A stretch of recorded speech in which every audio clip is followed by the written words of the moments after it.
वीर बजरंगबली पर सिंदूर का चोला क्यों चढ़ाया जाता है? क्या कारण है जो हनुमान जी महाराज को मंगलवार के दिन सिंदूर का चोला बहुत पसंद है? और जो लोग ऐसा करते हैं उन्हें हनुमान जी महाराज हमेशा मनचाहा वरदान दिया करते हैं। दोस्तों, इस कहानी को सुन लीजिए तो बालाजी सरकार हमारे आप लोगों की सबसे पहले सुनेंगे। कभी भी जीवन में दुखी नहीं रहोगे। हनुमान जी महाराज हमारे कलयुग में एक जागृत देवता है और हनुमान जी की जो लोग सच्चे मन से सेवा करते हैं, जो लोग सच्चे मन से सेवा करने वाले हैं, कभी भी जीवन में दुखी नहीं रहते और उनके परिवार के ऊपर हमेशा वीर बजरंगबली की कृपा बरसती रहती है। तो दोस्तों, अगर आप चाहते हैं कि आपके और आपके परिवार के ऊपर हनुमान जी महाराज की कृपा बनी रहे तो आप कृपया इस वीडियो को ध्यान से समझें और पूरी देखें। वीर बजरंगबली की आपकी हर मनोकामना पूरी करेंगे। तो नमस्कार दोस्तों, स्वागत है आपका हमारे गजब ज्ञान यूट्यूब चैनल में। दोस्तों, आज हम एक ऐसी ज्ञानवर्धक प्रेरणादायक कहानी आप लोगों के सामने पेश करने के लिए जा रहे हैं, जिस कहानी में आप लोगों को सुनने के लिए मिलेगा कि वो कारण कौन सा बना, वो बात क्या बनी थी जो कि हनुमान जी महाराज को सिंदूर इतना पसंद आ गया कि अपने पूरे शरीर पर सिंदूर का चोला चढ़वाते हैं और उन्हें बहुत पसंद है। तो दोस्तों, आप लोगों से निवेदन है, अगर वीडियो आप लोगों को अच्छी लगे तो कृपया अपने सगे संबंधियों के पास और भेज दीजिए, जिससे इस वीडियो का पुण्य उन लोगों को भी प्राप्त हो। और कृपया वीडियो को अंत तक जरूर देखें, क्योंकि आधा अधूरा ज्ञान हमेशा खतरनाक साबित होता है। तो आ जाओ, आप लोगों का समय ज़्यादा बर्बाद ना करते हुए, आप लोगों का कीमती समय बर्बाद ना करते हुए गौर करते हैं इस ज्ञानवर्धक प्रेरणादायक कहानी की तरफ।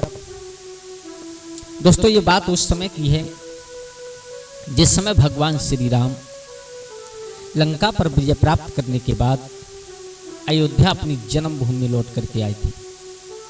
अयोध्या में लौट करके आए हैं तो सभी लोग बड़े आनंद में अपना जीवन व्यतीत कर रहे हैं।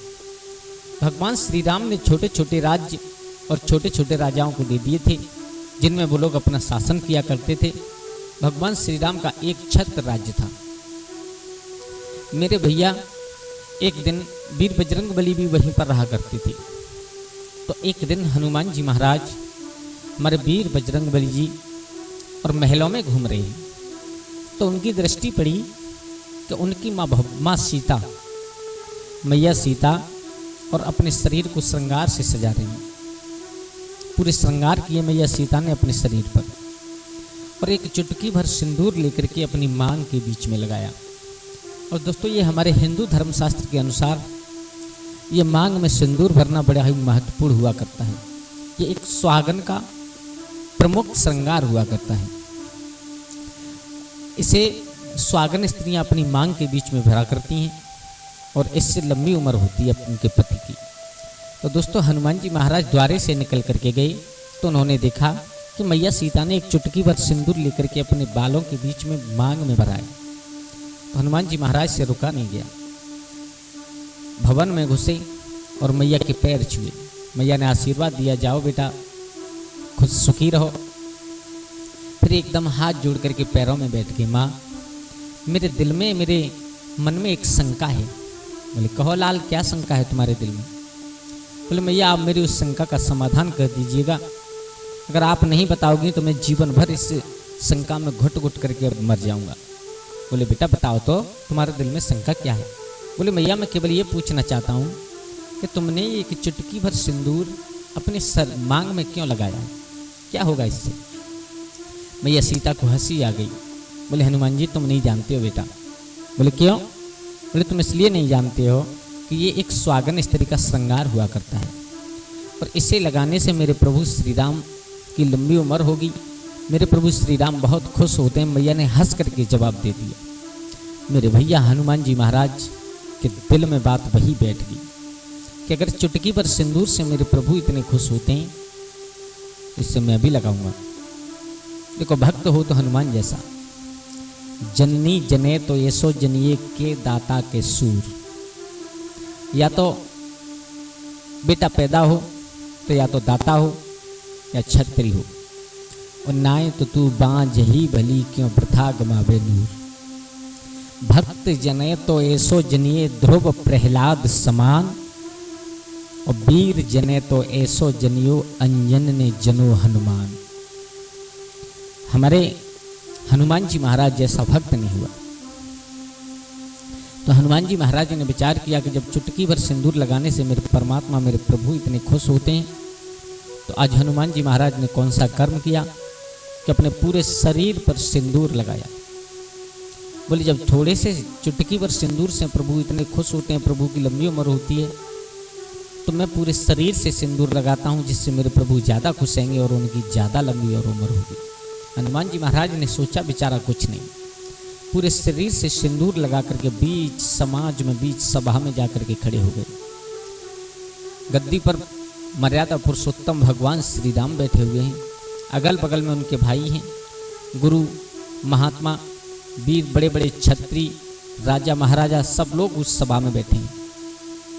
और उन्हीं के बीच में पूरे शरीर से सिंदूर लगा करके वीर बजरंगबली पहुंच गए।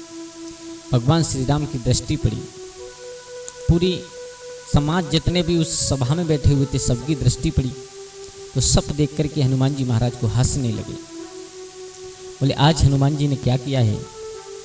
भगवान श्री राम समझ गए और भगवान श्री राम ने विचार किया कि आज मेरे भक्त की मान हानि कर रहे हैं ये लोग। दोस्तों ये बात बिल्कुल हकीकत है, तो भगवान अपने भक्त की मान हानि कभी नहीं होने देते, कभी भी। भगवान भी कह देते हैं एक बार के लिए मेरा वचन मिथ्या हो सकता है, लेकिन जो मेरे भक्त हुआ करते हैं उनका वचन में कभी मिथ्या नहीं होने देता। अपने भक्त की मान हानि आज तक भगवान ने नहीं होने दी। ऐसे कई प्रमाण हैं हमारे पास जो कि अपने भक्त की मान हानि नहीं होने दी। आप लोगों ने सुना होगा उनके बारे में, जो सुलोचना थी, बहुत बड़ी पतिव्रता स्त्री थी। उसके पति की कटी हुई भुजा ने लिख करके बताया था कि मेरा सर रामादल में पड़ा हुआ है। देखो बात मान हानि की चल रही है। तो जब सुलोचना भगवान राम के दरबार में, राम के दल में पहुंची, तो वहाँ जाकर के कहा है कि मेरे पति का सर दे दीजिएगा। भगवान राम ने कहा तुम्हें कैसे मालूम है कि तुम्हारे पति का सर हमारे दल में है। बोले प्रभु मेरे पति की कटी हुई भुजा ने बताया है। तो जितने भी भालू बंदर रीछ थे सब हंसने लगे। बोले कितना झूठ बोलती है, कटी हुई भुजा इसे लिख करके बता देगी हैं। तो भगवान श्री राम समझ गए कि इस जगह पर सुलोचना की मान हानि हो रही है। तो भगवान की कृपा से, सुलोचना की पतिव्रत धर्म की शक्ति से, और वो शीश हंसने लगा था और हंसा सो हंसा उछल करके सुलोचना की गोद में आकर के गिरा था। जितने भालू बंदर रीछ, जितने भी सेना में खड़े थे, सबकी गर्दन नीचे हो गई। देखो उस जगह पर भी भगवान ने अपने भक्त की लाज बचाई, और इस जगह पर भी वीर बजरंगबली को देख करके सब लोग हंसे। तो भगवान श्री राम ने प्रश्न कर दिया क्यों हनुमान जी। बोले कहिए प्रभु ये क्या करके आए हो तुम आज। बोले प्रभु कुछ नहीं। बोले कुछ तो। बोले प्रभु मैंने ये इसलिए लगाया है कि मुझे मैया सीता ने बताया था, मेरी माँ ने, कि सिंदूर को लगाने से प्रभु खुश हुआ करते हैं और उनकी लंबी उम्र होती है। तो प्रभु मैया सीता तो थोड़ा सा चुटकी भर सिंदूर अपनी मांग में लगाया करती थी, लेकिन मैंने पूरे शरीर से लगा लिया है कि जिससे प्रभु ज़्यादा खुश होंगे और ज़्यादा लंबी उम्र होगी। भगवान श्री राम को भी हंसी आ गई। गद्दी से उठ कर के आई, सीना से लगा लिया। बोले हनुमान इस दुनिया में भक्त तो बहुत होंगे, मेरे भक्त तो बहुत होंगे, लेकिन तुम्हारे जैसा भक्त नहीं होगा। और जाओ ये मैं तुम्हें वचन देता हूँ कि मंगलवार के दिन आज के बाद जो भी भक्त तुम्हारे ऊपर चोला चढ़ाएगा सिंदूर का, उसकी हर मनोकामना पूर्ण होगी। तो दोस्तों उस दिन से वीर बजरंगबली के ऊपर सिंदूर का चोला चढ़ाया जाता है। ऐसे थे मेरे वीर बजरंगबली, बगैर सोचे समझे कार्य करने वाले, बगैर सोचे समझे वरदान देने वाले, बगैर सोचे समझे मन की मनोकामना पूर्ण करने वाले हैं मेरे बजरंगबली। तो दोस्तों वीर बजरंगबली को मंगलवार के दिन सिंदूर का चोला चढ़ाने से इंसान की हर मनोकामना पूर्ण हुआ करती है। तो दोस्तों आशा करता हूँ आप लोगों को ये जानकारी अच्छी लगी होगी। अगर अच्छी लगी हो तो प्लीज़ अपने परिवार के साथ में शेयर ज़रूर कर देना और हमारे चैनल को सब्सक्राइब कर दें, आने वाली वीडियो आप लोगों तक सबसे पहले पहुंच सके। आप लोगों का बहुत बहुत आभार जो आप लोगों ने वीडियो को पूरा देखा। धन्यवाद।